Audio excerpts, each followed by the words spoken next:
السلام عليكم. اليوم السوق وغادي نمشيو كاملين نضربوا دويره في الجوطيه اولا البال ونكتشفوا اشنو كاين اليوم في الجوطيه. وقبل ما تكملوا الفيديو دير معاك ابوني ولايك باش يوصلكم كل جديد. يلا معايا.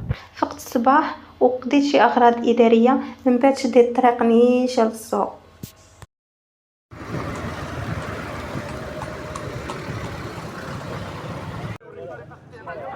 فابور حبيبي برباد الله بس انت يا والله من شحال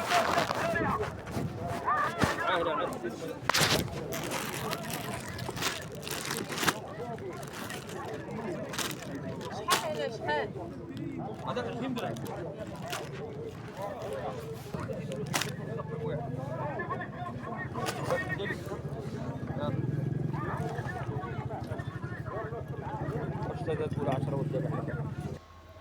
كيف كتشوفوا الجوطيه تيكون فيها شي حوايج اللي زوينين بعض المرات وشي حوايج اللي ما فيهم ما يدار غير محطوطين. انا كنت نقلب على الزيكان ولكن ما لقيتش شي وحدين اللي عجبوني، خديت وحدين ولكن ما صورتهمش في الفيديو. هنا ما لقيت شي حاجه اللي عجبتني. لقيت هنا محيفطات ولكن ديال الدراري الصغار زوينين وباقيين جداد ونقايه. وهذه كانت هي الجوله ديالنا في الجوطيه. باقي بزاف ما يتشاف وبزاف ديال الفيديوهات، داكشي علاش تابعوا القناه وتسناو الجديد.